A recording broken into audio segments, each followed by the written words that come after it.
월급날, 통장에 찍힌 숫자, 혹시 그냥 쓱 훑어보고 창을 닫아버리시나요? 대부분 그렇죠. 실수령액만 딱 확인하고 끝. 하지만 그 급여 명세서에는 이미 내 주머니를 떠난 세금들이 빼곡히 적혀 있다는 사실 알고 계셨나요? 여기서 약간 뼈아픈 진실 하나 꺼내볼게요. 사실 법적으로 이건 돌려받을 수 있는 돈입니다 라고 나라가 찜해놓은 항목들이 있거든요. 문제는 가만히 있으면 아무도 안 챙겨준다는 겁니다.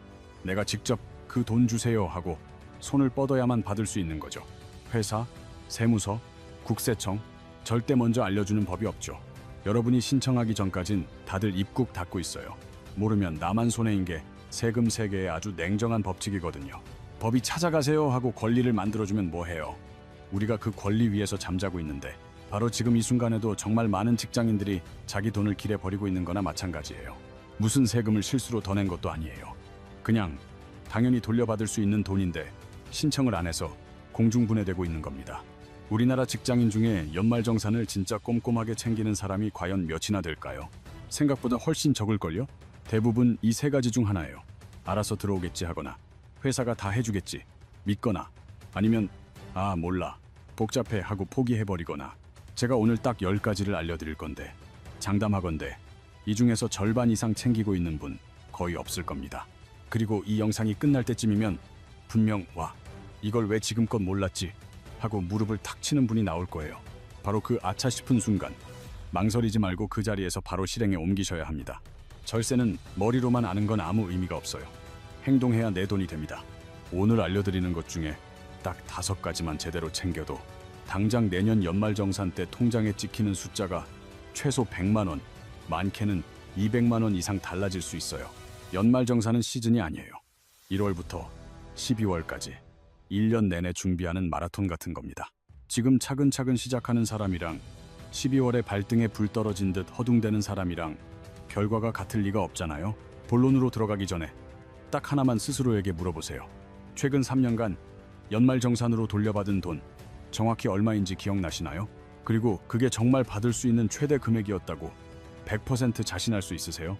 아마 이 영상이 끝나고 나면 그 자신감이 살짝 금이 갈지도 모릅니다. 첫 번째, IRP와 연금저축입니다.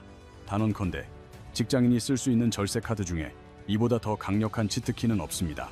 근데 많은 분들이 이게 얼마나 대단한 건지 잘 체감하지 못하는 것 같아요. 그저 나중에 쓸 노후 자금 통장 정도로만 생각하고 넘어가는 거죠. 자, 이렇게 생각을 바꿔볼까요? 만약 여러분이 매달 돈을 넣는 적금이 있는데 신기하게도 돈을 넣기만 하면 나라에서 이미 떼어간 내 세금 중 16%를 통장에 다시 꽂아준다면 어떠세요? 이건 무슨 투자 대박이나 로또 당첨 같은 게 아니에요. 그냥 저축했다는 사실 하나만으로 세금이 돌아오는 마법 같은 일이죠. 연금저축과 IRP가 바로 그 마법의 저금통입니다. 연금저축 계좌에 1년에 최대 600만 원, 여기에 IRP 계좌 금액까지 더해서 총 900만 원을 꽉 채워 넣으면 총 급여 5,500만 원 이하인 직장인은 세금에서 최대 148만 5천 원이 환급됩니다. 총 급여가 5,500만 원을 넘어도 118만 8천 원이나 돼요. 거의 150만 원짜리 상품권을 매년 공짜로 받는 거랑 똑같은 효과죠. 전략은 간단합니다. 연금저축에 먼저 월 50만 원 자동이체를 걸어두고 IRP에 월 25만 원을 추가로 설정하세요. 그럼 딱 월 75만 원, 1년이면 900만 원이 채워집니다. 12월 31일까지만 납입을 마치면 그해 공제 대상이 되는 거예요. 물론 연말에 목돈을 한 번에 넣어도 되지만 매달 나눠내는 게 자금 관리에 훨씬 편하겠죠. 그런데 진짜 대단한 건 혜택이 여기서 끝이 아니라는 겁니다. 이 계좌 안에서 불어난 투자 수익에 대해서는 당장 세금을 떼어가지 않거든요. 세금 내는 시점을 아주 먼 미래로 미뤄주는 이른바 과세 이연 혜택이죠. 그러다만 55살이 넘어 연금으로 받으면 세율이 5.5% 이하로 뚝 떨어집니다. 일반적인 이자나 배당 소득세가 15.4%인 것과 비교하면 어마어마한 차이죠. 지금 당장 세금 아끼고 나중에도 세금을 아끼는 그야말로 더블 혜택 구조인 셈이죠. 하지만 딱 하나 반드시 지켜야 할 철칙이 있습니다. 절대로만 55살 이전에 이 계좌를 깨면 안 돼요. 만약 중도 해지하면 그동안 혜택받은 세금을 전액 돌려줘야 하는 건 물론이고 기타 소득세 16.5%라는 벌금까지 내야 합니다. 환급받은 세금을 토해내는 것도 억울한데 그동안 불어난 수익에까지 세금 폭탄을 맞는 거예요.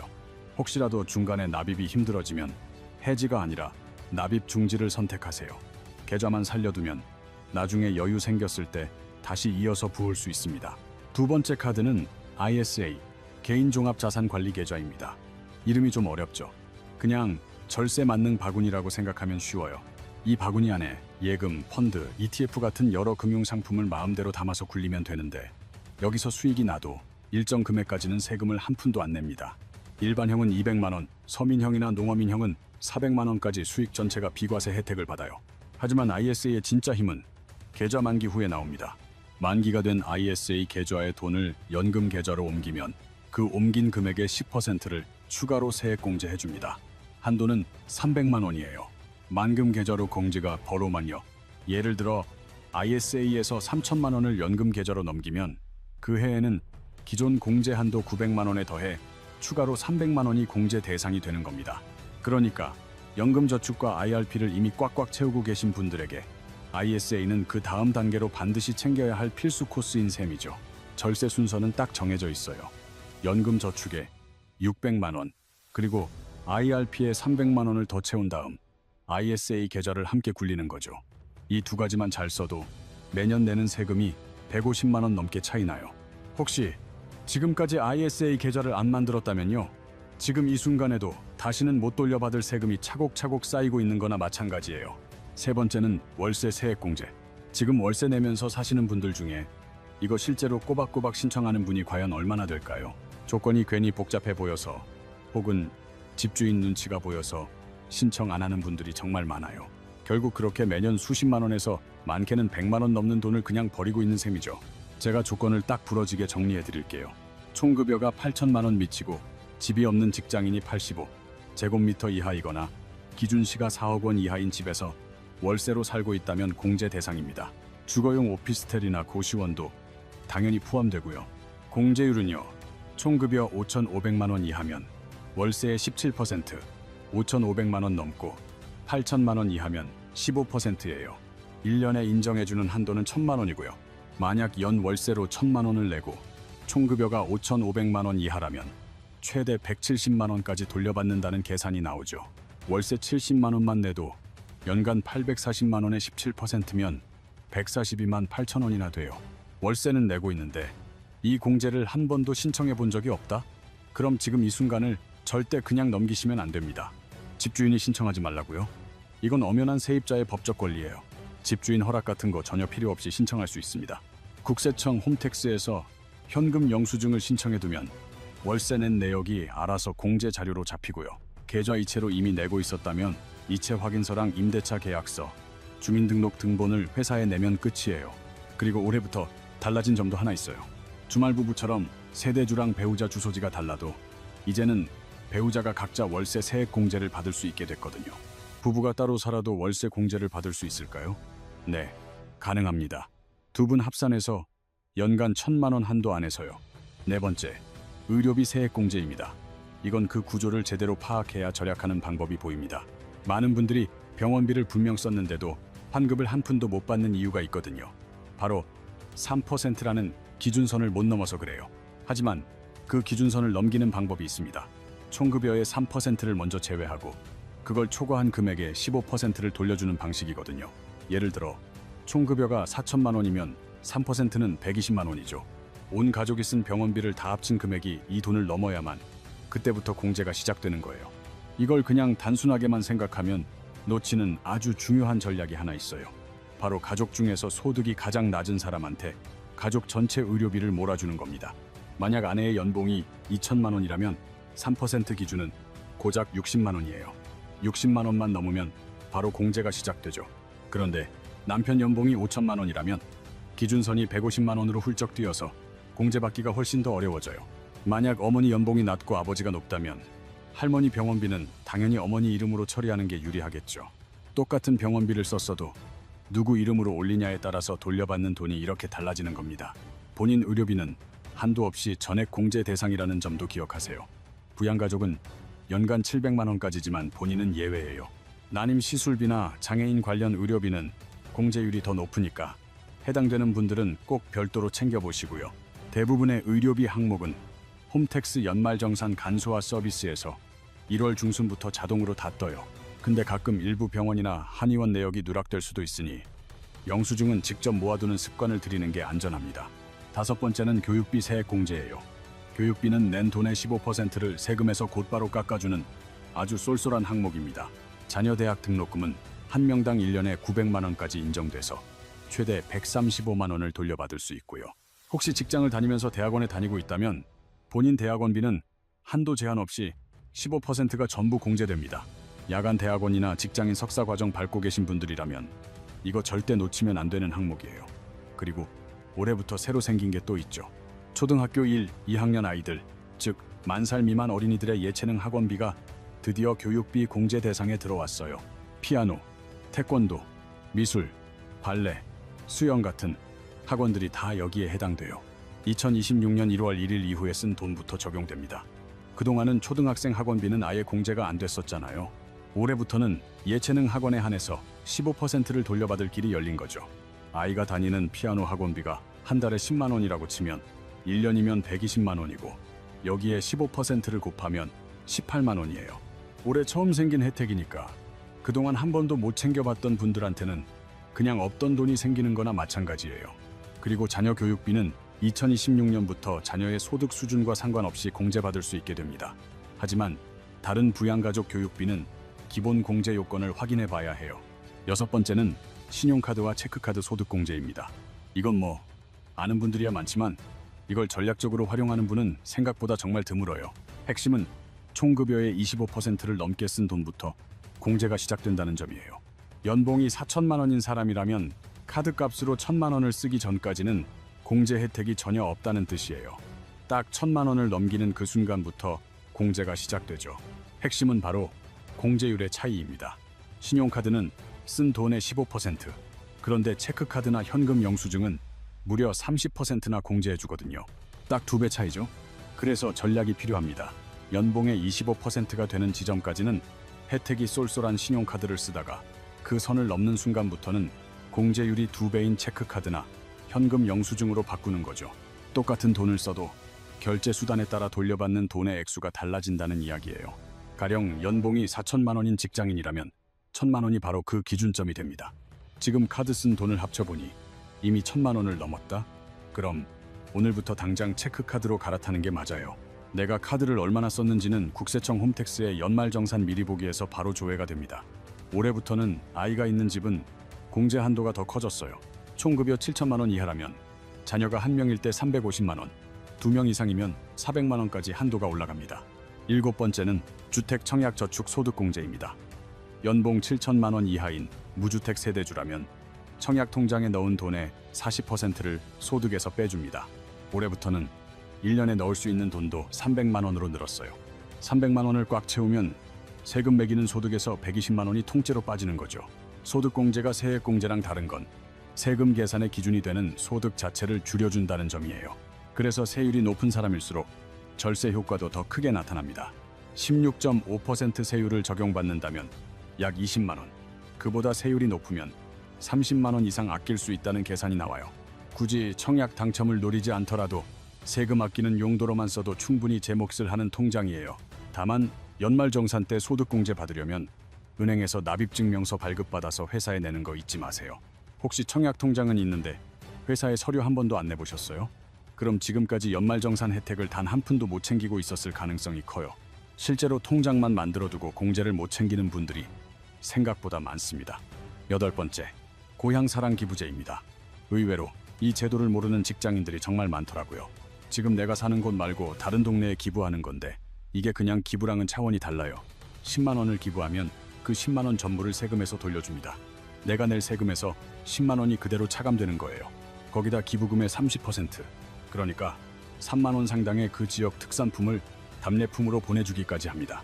10만 원 내고 10만 원 돌려받고 3만 원어치 선물까지 받는 셈이죠. 이건 어떻게 계산해도 이득이에요. 올해부터는 조건이 더 좋아졌습니다. 10만 원 초과, 20만 원 이하 금액에 대한 세액 공제율이 40%로 올랐거든요. 20만 원을 초과하는 금액부터는 다시 일반 공제율로 돌아갑니다. 만약 20만 원을 기부하면 첫 10만 원은 100%, 나머지 10만 원은 지방소득세까지 해서 약 44%가 공제되어 총 14만 4천 원을 돌려받게 돼요. 여기에 답례품 가치까지 더하면 20만 원을 내고 실질적으로는 17만 원 이상이 돌아오는 구조인 거죠. 고향사랑이음 사이트에서 기부할 수 있고 12월 31일까지만 마무리하면 내년 연말정산에 자동으로 다 처리됩니다. 사이트 들어가서 기부 마치기까지 10분이면 정말 충분합니다. 그 10분으로 17만 원 이상이 생기는 거예요. 자, 9번째는 혼인 세액공제입니다. 2026년 안에 혼인신고를 하는 커플은 1인당 50만 원씩 합쳐서 최대 100만 원을 세금에서 직접 깎아줍니다. 평생 딱 한 번 주는 혜택이에요. 올해 결혼하셨다면 내년 연말정산 때 신청하면 됩니다. 필요한 서류는 혼인관계 증명서 딱 하나면 돼요. 회사에 연말정산 서류 낼 때 같이 내기만 하면 끝. 이 혜택은 2026년까지만 유효한 제도라는 점 기억하세요. 결혼을 생각하고 있다면 혼인신고 시점을 올해 안으로 잡는 것이 이 공제를 챙길 수 있는 방법입니다. 내년 이후에는 이 제도가 사라질 가능성이 아주 높아서 결혼을 앞둔 분들이라면 혼인신고 날짜를 한 번 더 고민해 볼 필요가 있어요. 결혼식은 내년에 올리더라도 혼인신고만 올해 안에 해두면 이 공제를 받을 수 있습니다. 마지막 10번째, 중소기업 취업자 소득세 감면입니다. 오늘 말씀드린 것 중 가장 많은 분들이 놓치는 게 바로 이 항목이에요. 지금 이 얘기를 들으면서 뭔가 머릿속을 스쳐가는 게 있는 분, 중소기업에 다니면서도 이 감면을 단 한 번도 신청해 본 적 없는 분이라면 지금부터 주목해 주세요. 중소기업에 다니는 청년은 최대 5년간 소득세의 90%를 감면받을 수 있습니다. 90%요. 소득세가 거의 없어진다고 봐도 무방할 정도예요. 청년이 아니더라도 만 60살 이상, 장애인, 경력 단절 여성의 경우엔 70% 감면이 적용됩니다. 이게 얼마나 큰 혜택인지 감이 안 오시죠? 예를 들어 연봉 3,500만 원인 청년 직장인이 내야 할 소득세가 연간 100만 원 정도라고 하면 이 감면으로 90만 원을 고스란히 아낄 수 있는 거예요. 5년이면 450만 원이죠. 신청서 한 장으로 450만 원이 생기는 겁니다. 그런데 이 사실을 까맣게 몰라서 5년을 그냥 보내는 직장인들이 지금 이 순간에도 정말 많습니다.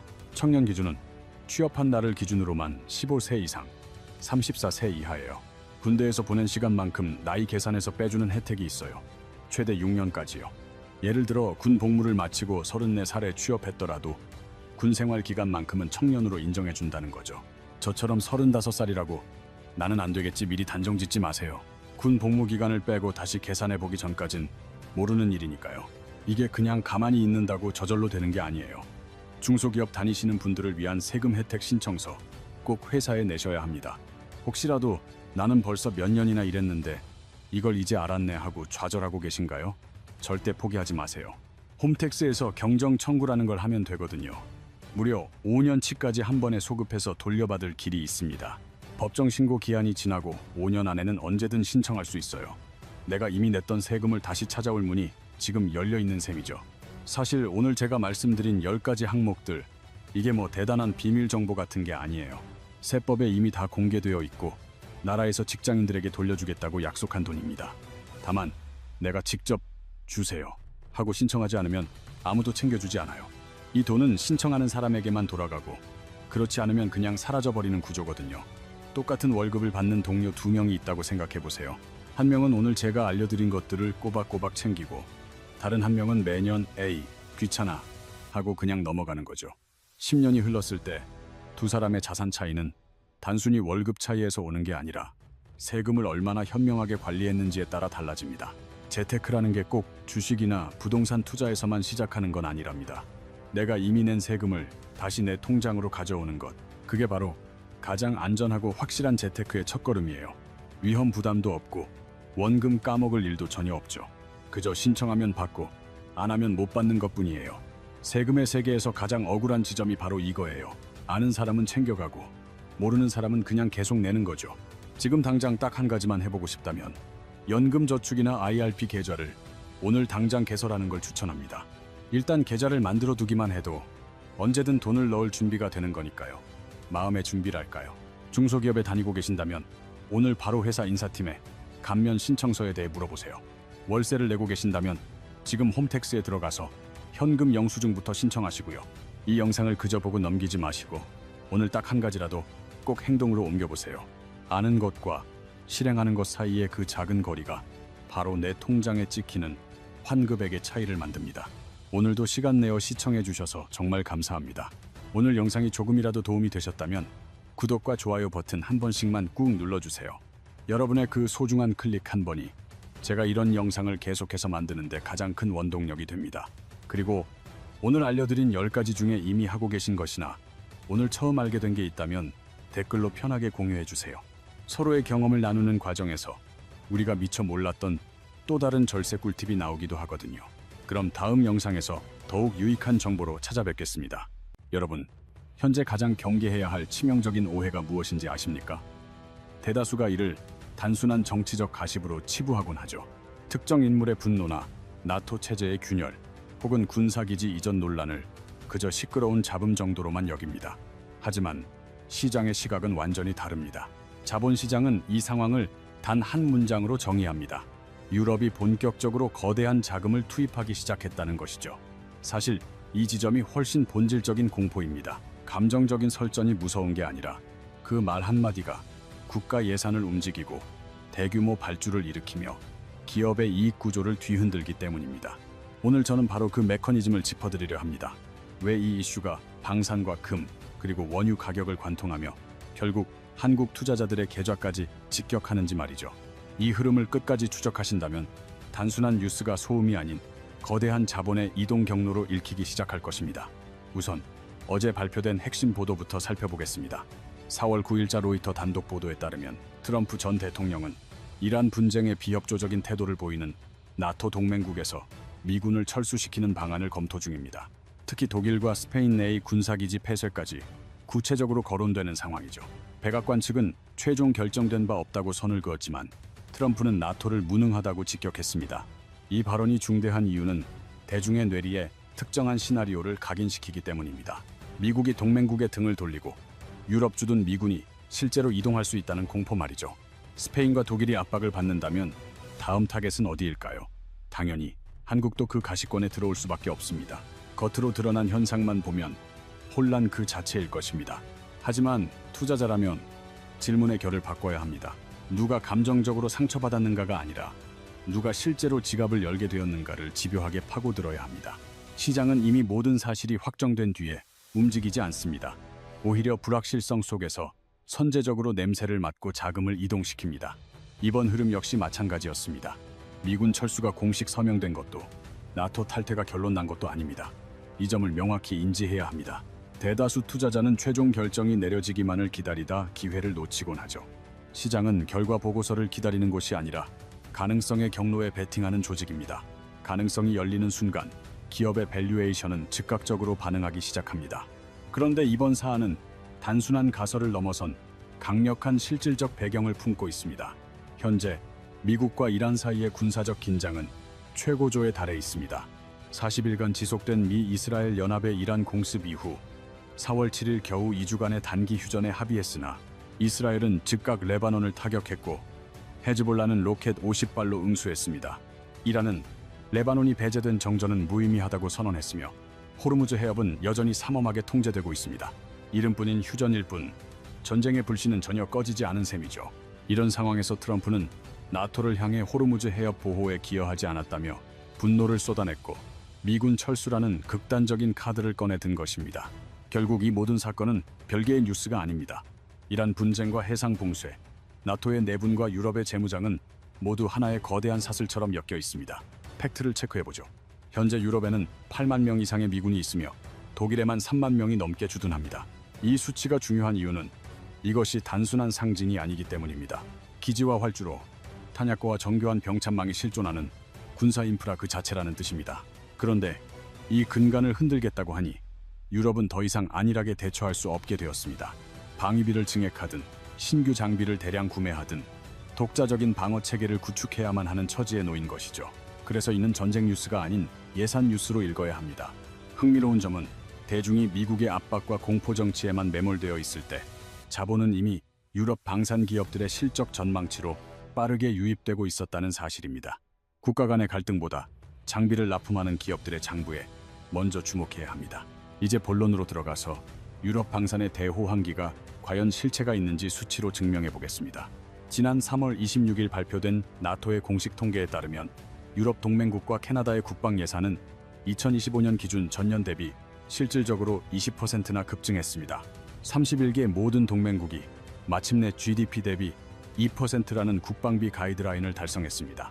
10년 전만 해도 이 기준을 충족한 나라가 단 4곳에 불과했다는 점을 떠올리면 놀라운 변화입니다. 하지만 진짜 파격적인 대목은 그 다음입니다. 헤이그 나토 정상회의에서 확정된 새로운 목표치는 핵심 국방비 3.5%에 인프라 비용을 더해 무려 GDP 대비 5%에 달합니다. 기존 목표의 2.5배에 달하는 수준입니다. 이는 단기적인 반등이 아니라 제도권의 거대 자본이 구조적으로 유입되는 거대한 패러다임의 전환을 의미합니다. 특히 독일의 행보를 주시하십시오. 독일은 이미 1,000억 유로 규모의 특별 방위 기금을 조성했으며 2026년 예산안에는 역대 최대치인 1,567억 유로를 편성했습니다. 이제 방산 시장을 바라보는 관점 자체를 바꿔야 합니다. 일시적인 정치적 긴장이 아니라 거대한 예산의 물줄기가 어디로 흐르고 있는지 그 지도를 그려야 할 때입니다. 사람들은 트럼프의 입에 주목하지만 현명한 투자자는 유럽 방산 기업들의 수주 잔고와 재무제표에 숨겨진 돈의 흐름을 먼저 포착하고 있었습니다. 단순한 갈등의 서사를 넘어 숫자로 증명되는 이 거대한 변화가 과연 우리에게 어떤 기회를 줄 것인지 그 실질적인 투자 전략을 구체적으로 파헤쳐 보겠습니다. 방산 슈퍼사이클이 진짜냐 아니냐? 저는 이건 감정이 아니라 숫자로 보겠습니다. 3월 26일에 나온 나토 공식 보고서 기준입니다. 유럽 동맹국과 캐나다의 국방비가 2025년의 전년 대비 실질 기준 20% 증가했습니다. 31개 동맹국 전원이 GDP 대비 2% 기준을 달성했어요. 2014년에 이 목표를 세웠을 때 겨우 내 나라만 채우고 있었는데 전원 달성입니다. 그런데 더 놀라운 건 그 다음이에요. 5년 헤이그 나토 정상회의에서 새 목표가 확정됐습니다. 핵심 국방비 3.5%에 국방 인프라까지 합쳐서 GDP 대비 5%, 기존 2%의 2.5배입니다. 이 정도면 답이 나오죠. 이건 일회성, 뉴스가 아니에요. 제도권 돈이 구조적으로 들어오는 그림입니다. 특히 독일을 보세요. 독일은 5억 유로 규모의 인프라 특별기금을 열었고 2026년 예산안에서 사상 최대 1,567억의 투자의 물꼬를 뻗습니다. 5년 내에 국방비를 2배로 증액하려는 로드맵이 이미 가동 중이며 골드만삭스는 독일의 재정 지출이 2026년 예상 성장률 1.1% 중 절반에 가까운 비중을 견인할 것이라 전망했습니다. 이는 단지 무기를 구매하는 차원의 문제가 아닙니다. 공장을 돌리고 부품을 생산하며 R&D 확대와 공급망 재구축을 아우르는 흐름이죠. 전쟁 준비라기보다 거대한 산업의 재편이라 봐야 합니다. 그 파급 효과는 철강, 전자, 엔진, 반도체, 통신망까지 광범위하게 뻗어나갑니다. 누군가는 국가 채무도 상당한데 국방비를 이토록 늘리면 유럽 경제에 과부하가 걸리지 않겠냐고 묻겠지요. 지극히 타당한 우려입니다. 국가 재정에는 분명 큰 짐이죠. 하지만 시장의 자금 흐름은 결이 다릅니다. 재정 건전성 확보는 나중 문제고 시장이 가장 먼저 주목하는 것은 누가 수주를 따내느냐입니다. 예산 증액은 단순히 말로 끝나지 않으니까요. 실제로 미사일과 레이더, 전투체계를 구매하고 탄약을 비축하며 대규모 정비, 계약과 생산 라인 증설이 뒤따릅니다. 그럼 방산 기업에는 어떤 변화가 생길까요? 바로 수주 잔고가 쌓입니다. 이를 백로그라고 하죠. 이 잔고가 넉넉하면 기업 입장에서는 미래의 매출을 미리 확보해 두는 셈입니다. 투자자들이 가장 반기는 지점이죠. 막연한 꿈이 아닌 구체적인 주문서, 근거 없는 희망이 아닌 확실한 장부니까요. 그래서 방산 섹터는 탄력을 받으면 실적이 가파르게 뒤따라옵니다. 그럼 구체적인 기업명을 살펴볼까요? 이제부터는 실질적인 데이터입니다. 독일 라인메탈은 2025년 매출 99억 유로로 전년 대비 29% 성장이 예상됩니다. 수주 잔고는 전년도 469억 유로에서 638억 유로로 30% 넘게 폭증했죠. 놀라운 건 2026년입니다. 백로그가 2일 350억 유로까지 현재의 2배 이상으로 불어날 것이라는 가이던스를 내놓았습니다. 올해 매출 역시 145억 유로를 목표로 하며 무려 50%의 폭발적 성장을 지향하고 있죠. 이탈리아의 레오나르도는 2025년 신규 수주액이 238억 유로로 집계되었습니다. 전년 대비 15% 늘어난 수치이며 수주 대비 매출 비율은 1.2배입니다. 팔려 나가는 물량보다 주문이 더 빨리 쌓인다는 증거이지요. 영국의 BAE 시스템즈는 수주 잔고가 836억 파운드에 도달하며 역사적 고점을 갈아치웠습니다. 전년보다 58억 파운드 늘어난 규모에 영업이익도 12%나 뛰었습니다. 배당 확대와 자사주 매입까지 진행 중인데 이는 분위기가 좋다는 말보다 돈 들어올 길이 확실하다는 강력한 신호입니다. 스웨덴의 사브는 훨씬 더 드라마틱합니다. 4분기 수주액만 1영억 크로나를 넘겼는데 전년 동기 175억 크로나와 비교하면 6배 가까이 폭증한 수치입니다. 연간 총 백로그는 이 750억 크로나에 달하며 연 매출의 3.5배를 웃돕니다. 독일과 북유럽이 방공망과 탄약 체계를 대대적으로 확충하면서 업계의 분위기는 단순한 호황을 넘어 판 자체가 바뀌었습니다. 반면 미국 대형 방산주는 양상이 조금 다릅니다. 유럽이 홀로 서기에 성공하면 미국이 밀려날까요? 그렇게 본다면 오산입니다. 미사일, 방공체계, 고성능 엔진, 첨단 전자전 장비는 단기간에 뚝딱 만들어낼 수 있는 게 아니기 때문입니다. RTX의 국방부문 백로그는 이 70억 달러, 총 잔고는 이 680억 달러 규모입니다. 록히드 마틴 또한 940억 달러의 잔고를 보유해 연 매출의 2.5배를 넘겼죠. 유럽이 독자적 전력을 강화하더라도 첨단 무기체계 공급자로서 미국의 위상은 여전히 견고합니다. 정리하자면 이렇습니다. 첫째는 유럽 재무장에 직접적인 수혜를 입는 현지 방산업체들. 둘째는 유럽 내 생산 역량이 부족한 핵심 기술을 공급하는 미국의 대형 기업들입니다. 이렇게 두 갈래의 길이 열리고 있는데 여기에 매우 흥미로운 세 번째 경로가 존재합니다. 바로 이 대목에서 한국 투자자들은 주목해야 합니다. 로이터 통신은 올해 1월 아시아의 방위산업이 지정학적 위기 속에서 의외의 승자가 될 수 있다는 헤드라인을 걸었습니다. 실제 지표를 보면 놀랍습니다. 지난 5년 사이 한국의 무기 수출액은 무려 8배나 급증했습니다. 그중 절반 이상이 유럽향이며 폴란드 한 국가가 무려 46%를 차지하고 있습니다. 한화 에어로스페이스는 2025년 말 폴란드와 40억 달러 상당의 천무유도 로켓 현지 생산 계약을 체결했으며 지상 방산 부문의 수주 잔고만 37조 원을 돌파했습니다. 중동 시장 수출도 5년 전보다 3배 성장했죠. LI그넥스원은 중동 분쟁 여파로 상한가를 기록하기도 했습니다. 국내 방산, 빅사 기업들의 1분기 합산 매출액은 이미 10조 원을 상회할 것이라는 관측이 지배적입니다. K방산이 왜 이토록 각광받는 걸까요? 이유는 명확합니다. 신속한 납품 능력, 뛰어난 가성비, 그리고 실전에서 검증된 성능입니다. 유럽의 주요 기업들은 주문이 밀려들어 제작 속도가 수요를 따라가지 못하는 실정입니다. 이 틈새를 한국이 강력한 대체 공급원으로서 파고든 것이죠. 즉, 단순히 반사 이익을 얻는 수준을 넘어 글로벌 방산 공급망 재편의 핵심 축으로 자리매김한 셈입니다. 그런데 여기서 초보 투자자들이 가장 흔히 빠지는 함정이 있습니다. 유망 산업이라고 해서 해당 종목까지 반드시 성공하는 것은 아닙니다. 주가가 이미 급등한 종목들은 아무리 좋은 소식이 덧붙여져도 반응이 시큰둥합니다. 그 정보가 이미 대중에게 알려져 많은 이들이 탑승했기 때문이죠. 유럽 방산주들은 2022년 러시아 침공 사태 이후 260% 이상 폭등했습니다. 일례로 라인메탈은 2026년에만 22% 추가로 상승했고 2025년 1월과 비교하면 거의 200% 가까이 치솟았습니다. 이처럼 과열된 장세에서는 각별히 경계해야만 합니다. 좋은 소식이 들려오면 주가가 오를 거라 예상하시겠죠. 하지만 오히려 이제야 알아챈 거야 라며 뒤늦게 합류한 투자자들만 손실을 감수하게 만들 수 있습니다. 종목을 살필 때는 수혜 여부보다 이미 가격이 얼마나 앞서갔는지부터 파악해야 합니다.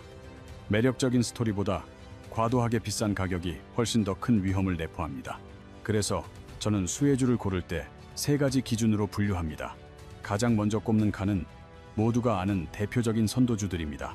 라인메탈, BAE 시스템즈, 사브, 한화 에어로스페이스 같은 기업들이죠. 비록 구조적으로는 견고해도 이미 주가가 크게 올랐다면 충분한 조정 없이는 투자가 답답하게 느껴질 수 있습니다. 중간 칸에는 서브 시스템을 공급하는 업체들이 자리합니다. 레이더 센서, 통신, 전장, 전자전 같은 전문 분야 기업들이죠.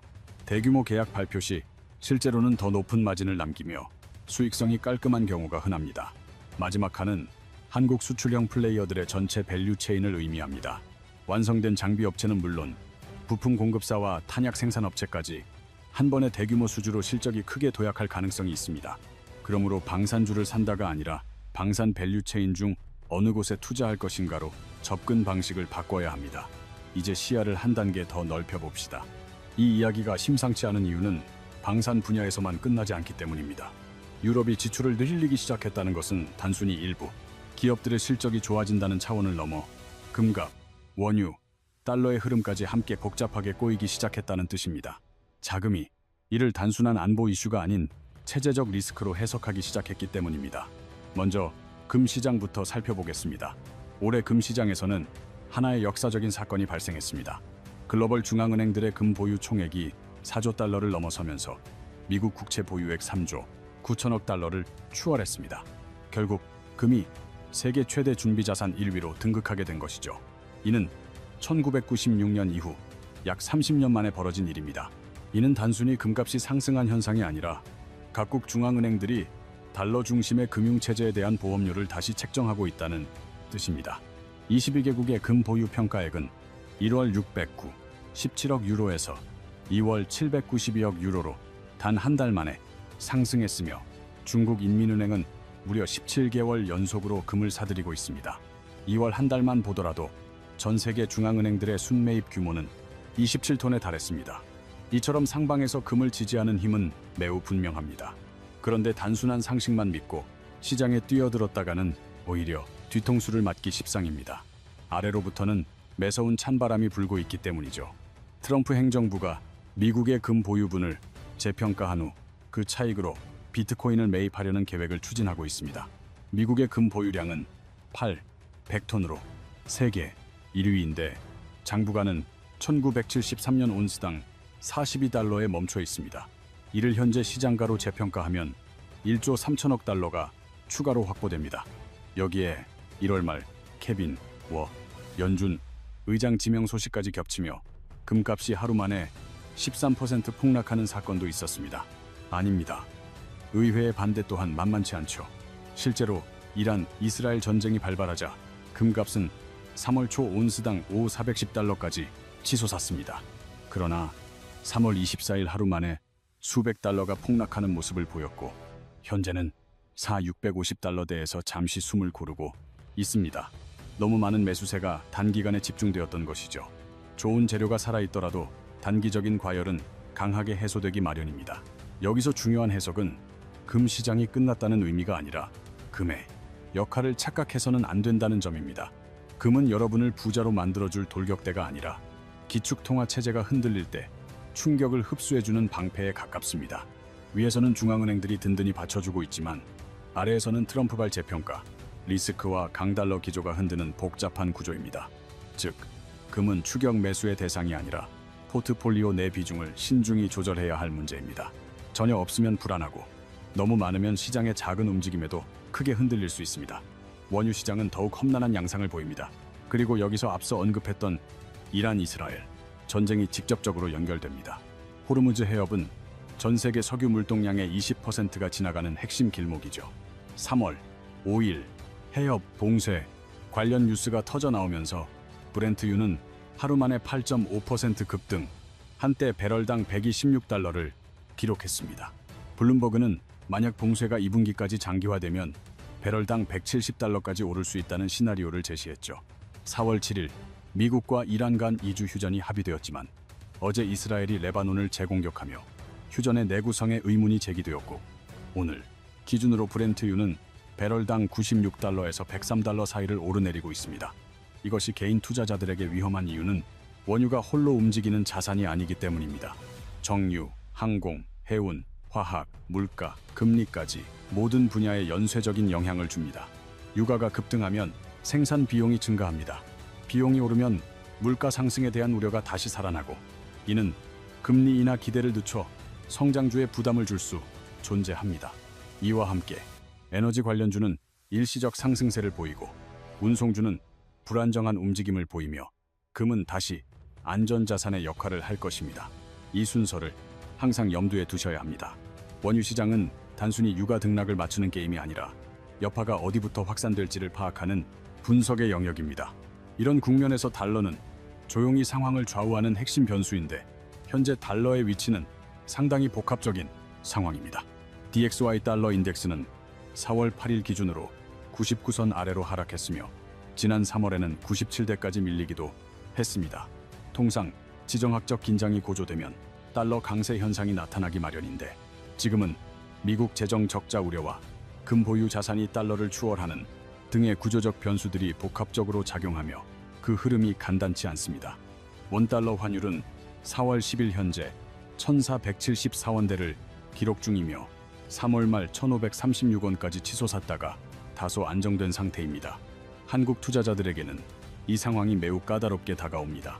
수출 기업들은 환율 상승의 혜택을 볼 수 있지만 원자재 의존도가 높은 산업군은 비용 부담이 가중되고 외국인 투자자의 수급에도 변화가 생길 수 있습니다. 환율이 오른다고 해서 무조건 긍정적이거나 부정적이라고 단정하며 접근해서는 안 됩니다. 현재 보유 중인 종목이 달러 강세로 인해 수혜를 받을지 아니면 비용 증가의 압박을 받을지 먼저 파악해야 합니다. 자산 관리 측면에서 달러를 단순한 뉴스 거리로만 여겨서는 안 됩니다. 실제로는 핵심적인 변수 중 하나입니다. 그렇다면 한국 투자자들은 이러한 상황에서 무엇을 해야 할까요? 여기서 한 가지 명확히 짚고 넘어가겠습니다. 많은 분들이 그렇다면 한국에서도 미군이 철수하는 것 아니냐는 우려를 가장 크게 하십니다. 충분히 이해하고 공감합니다. 그러한 연상은 얼마든지 가능합니다. 그러나 현 시점에서 그 불안감을 주된 시나리오로 설정하는 것은 너무 성급한 판단입니다. 어제 로이터 통신의 보도 핵심은 유럽 내 병력 재배치 압박이었지 한국에 대한 공식적인 철수 논의가 아니었습니다. 이 차이를 명확히 구분하지 못하면 투자 결정이 감정적으로 흐르게 됩니다. 공포는 전염성이 강해 실제 정보보다 훨씬 빠르게 확산됩니다. 하지만 자금의 흐름은 결국 수주 공시, 예산안, 그리고 실적 발표를 따르게 마련입니다. 따라서 지금 한국 투자자들이 주목해야 할 것은 공포감에 휩쓸리는 속도가 아니라 과연 누가 유럽과 중동 지역에 방산 장비를 공급하고 있느냐는 점입니다. 그리고 그 해답은 이미 명확히 제시되어 있습니다. 한화에어로스페이스, 현대로템, LIG 넥스원, 한화시스템 같은 기업들의 수주 공시와 수주 잔고가 실질적인 매출로 이어지는 속도, 생산 능력, 납기, 그리고 환율 및 원가 구조를 살피지 않고 지정학적 불안감만 외친다면 단순히 시장 분위기에 기대어 투기하는 것과 다름없습니다. 물론 기회는 막대합니다. 그러나 기회가 큰 산업일수록 실제 실적 확인 없이 섣불리 흥분하면 그만큼 하락폭도 커질 수 있습니다. 뉴스가 보도되자마자 시초가에 무작정 뛰어드는 순간 그날의 최고가를 매수하는 결과로 이어지기 쉽상입니다. 실제 투자 행동 전략은 다음 세 가지로 요약할 수 있습니다. 첫째, 포트폴리오에서 방위 산업을 성장 동력으로 보되 특정 종목에 집중 투자하지 마십시오. 유럽의 주요 방산주, 한국의 수출 주력주, 그리고 서브 시스템 공급업체를 분산하여 고려해 보십시오. 둘째, 금 투자는 승부수가 아닌 보험의 관점에서 접근해야 합니다. 온스당 5,400달러에서 단숨에 수백 달러가 하락하는 상황을 우리는 목격했습니다. 셋째, 원유와 달러의 변동이 개별 종목의 실적에 어떤 영향을 미치는지 면밀히 확인해야 합니다. 예를 들어 방산주를 매수했다면 금리와 원가 변동의 영향 또한 함께 점검해야 하며 항공이나 소비 관련 주식을 매수했다면 유가와 환율이 기업 이익을 침식하지는 않는지 주시해야 합니다. 이 시장은 단순한 뉴스 해석이 아닌 여러 변수들의 유기적인 연결관계를 해석하는 싸움입니다.